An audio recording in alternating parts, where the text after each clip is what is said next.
Olá, boa tarde, seja bem-vindo. Você confere agora as principais notícias do Brasil e do mundo dessa quarta-feira, dia 26 de julho.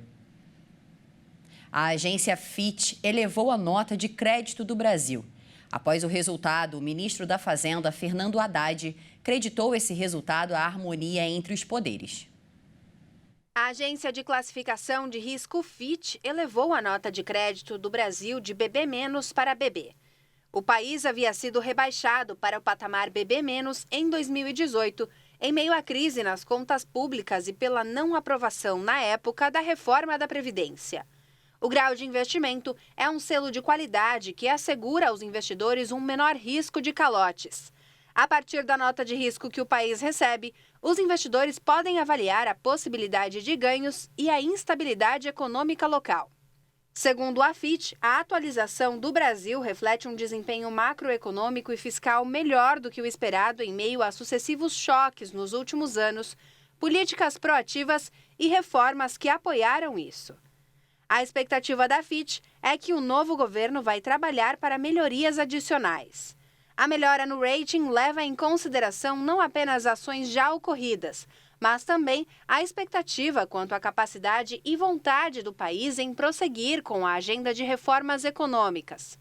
A nova classificação ainda indica um grau especulativo, apontando que o país está menos vulnerável ao risco no curto prazo, mas segue enfrentando incertezas em relação a condições financeiras e econômicas adversas. A Fitch espera que novas regras fiscais e medidas tributárias ancorem uma consolidação gradual. O ministro da Fazenda, Fernando Haddad, comemorou a elevação de rating pela Fitch e disse que a harmonia entre poderes é saída para recuperar grau de investimento do país. Tem muito trabalho pela frente, mas o que eu quero dizer é que eu estou muito confiante e eu reputo esses resultados, a harmonia entre os poderes da República. Sempre salientei que considerava que a nossa crise, a chamada crise econômica que o Brasil vive, é um desdobramento de uma crise de natureza política. E se nós acertarmos o passo na política, no diálogo, na construção, nós vamos superar essa situação e voltar a crescer com sustentabilidade social, ambiental e fiscal. E vamos falar agora sobre o programa Desenrola Brasil.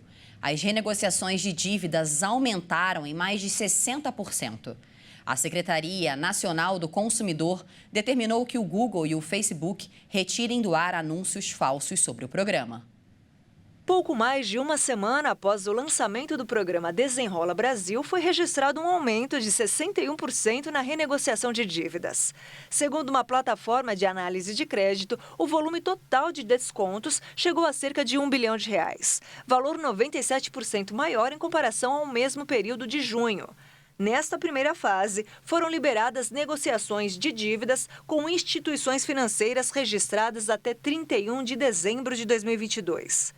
A Secretaria Nacional do Consumidor deu prazo de 48 horas para que o Google e o Facebook retirem do ar anúncios falsos sobre o programa de renegociação de dívidas do governo federal, o Desenrola Brasil.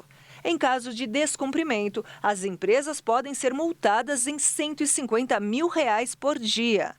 Na semana passada, o Ministério Público abriu um inquérito para investigar sites falsos criados para aplicar golpes usando o nome do programa. Por conta disso, os sites devem adotar medidas para impedir que conteúdos fraudulentos voltem a ser veiculados. Em alguns casos, o anúncio redirecionava para sites que fingem consultar se a pessoa tem direito ao programa. Outras publicidades encaminhavam o usuário para atendimentos personalizados falsos no WhatsApp. Segundo o governo, interessados em renegociar dívidas pelo Desenrola não devem buscar intermediários. O atendimento deve ser diretamente no banco onde a dívida existe. Atualmente, o programa está atendendo pessoas com renda de até R$20 mil. E os gastos de brasileiros no exterior têm a maior soma dos últimos 4 anos. Segundo o Banco Central, a entrada de recursos estrangeiros em viagens também disparou. Os turistas brasileiros desembolsaram 33 bilhões e 600 milhões de reais no exterior no primeiro semestre deste ano. De acordo com as estatísticas do setor externo publicadas pelo Banco Central, esse foi o maior valor gasto desde 2019. O total de gastos ficou 18,4% maior do que o registrado no mesmo período do ano passado, quando os brasileiros usaram cerca de 42 bilhões de reais fora do país. Já o ingresso de recursos estrangeiros em viagens ao Brasil totalizou 15 bilhões e 300 milhões de reais nos 6 primeiros meses deste ano, resultado 35,6% maior do que o volume de 11 bilhões e 300 milhões de reais apurado em 2022.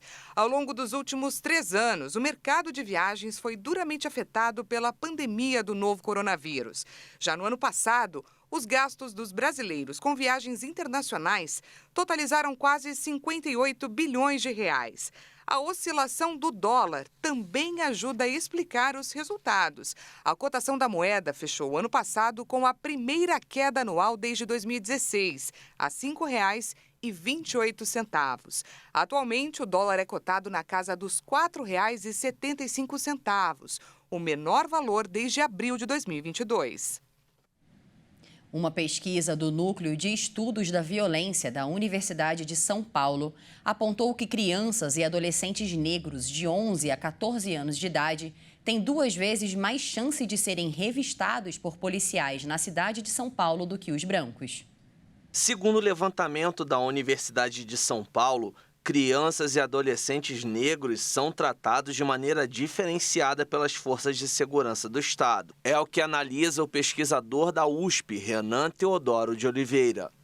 Eu acho que o que chama mais atenção é o fato de serem crianças e adolescentes já relatando que tiveram experiências intrusivas com as forças policiais no município de São Paulo. Nós percebemos uma desproporção no que tange a raça, a cor das pessoas que nós entrevistamos. Os números do estudo mostram uma interação 2 vezes maior com pretos.